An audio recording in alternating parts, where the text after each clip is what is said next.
Hi, well, if you've ever wanted to make fire with friction without the stress and hassle, keep tuned in and I'll give you some top tips of how to really make fire relatively easily.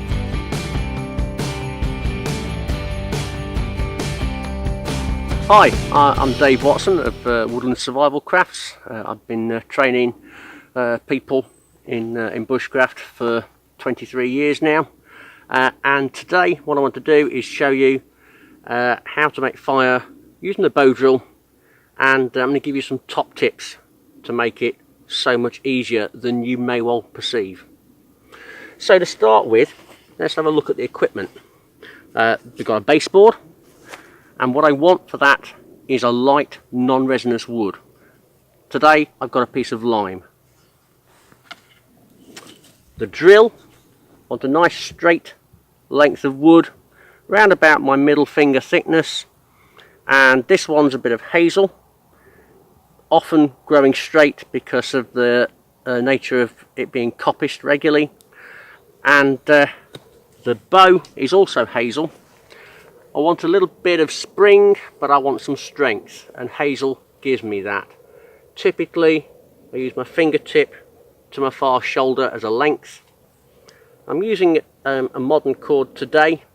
This is a 4mm bit of sort of starter cord, lawnmower starter cord. You want a solid weave.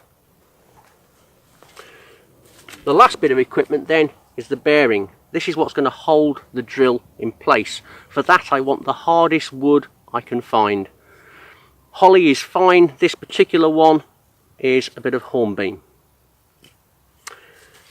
Okay, so we've got the baseboard. What I'm going to first do is I'm going to cut a little notch out of it so that the drill doesn't slip about. For that I'm going to use my thumb placed near the tip, and then I've got good control, making sure my finger is not in line with any slips, so the knife is always going away from me, but I've got good control. That's all I need now. That'll be enough. So I put the drill onto the string. I then get that in place at the base. Now my left foot, so I'm right-handed, I want my left foot quite close to the drill. The reason for that is so that when the bearing goes in place, I'm just putting a bit of greener in there to reduce the chance of it burning there. When I've got that in place, I can put my wrist against my shin and I've got that braced. Fingers then on the string to get the extra tension, and then slowly start using the full length of the bow and staying calm and in control. This is so important. If I'm to give you one tip more than any other, it is get good rhythm and stay in control. Okay, if you see here, the smoke is coming out. I'm breathing relatively normal.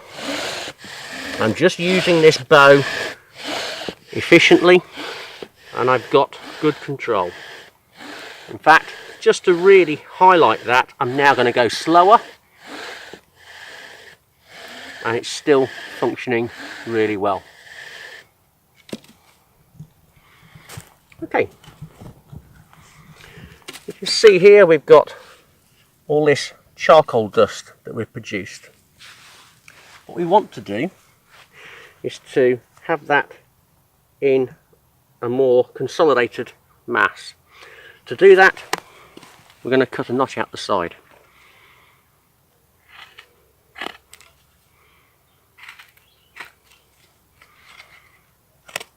Again, I'm using this thumb, which gives me so much more strength and control when cutting out the side.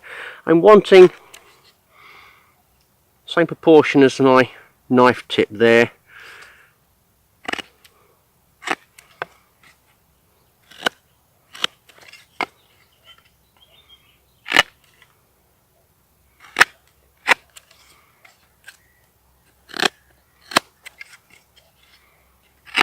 cutting nearly to the middle, but not quite.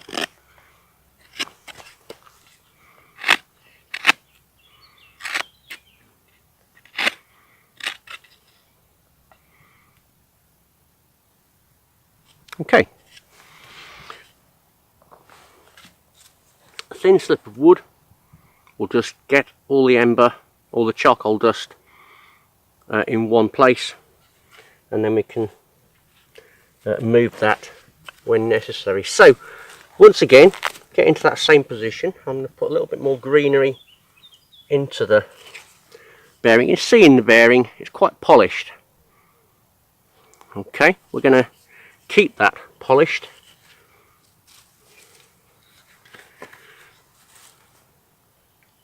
Allows for a much smoother flow. Okay, so again, wrist braced into the shin, finger on the string. Start off slowly, using the full length of the bow. Smoke's rising.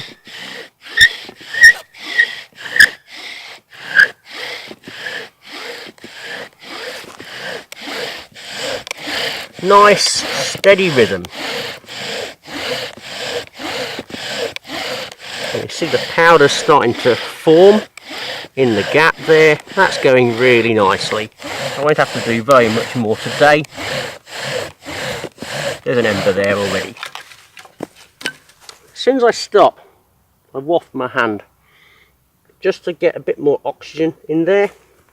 It's quite a still day today. You can see the smoke is coming out with a bit of power.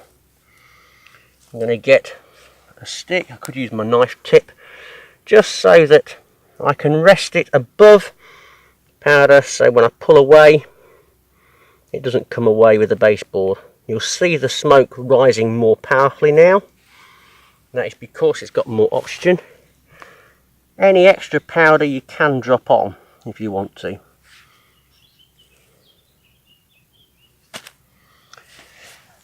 There's no need to rush.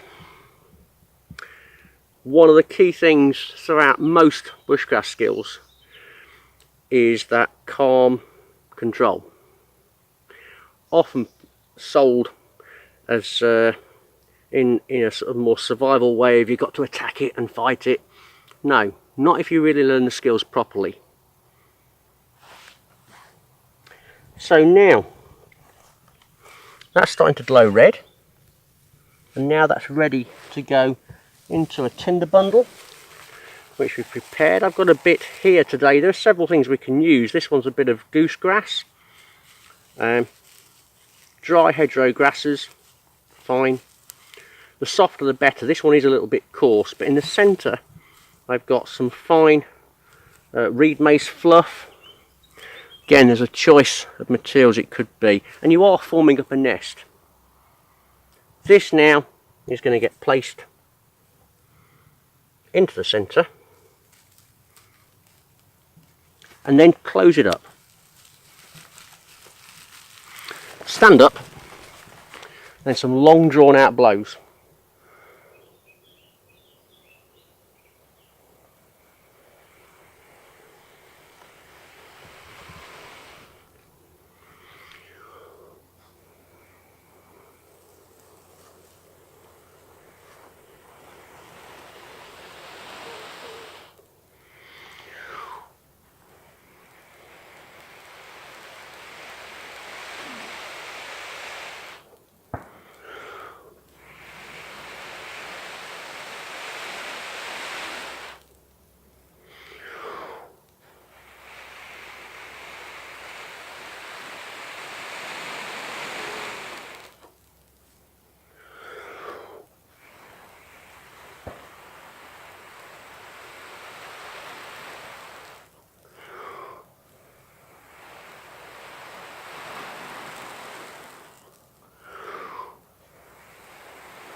And there we are, fire.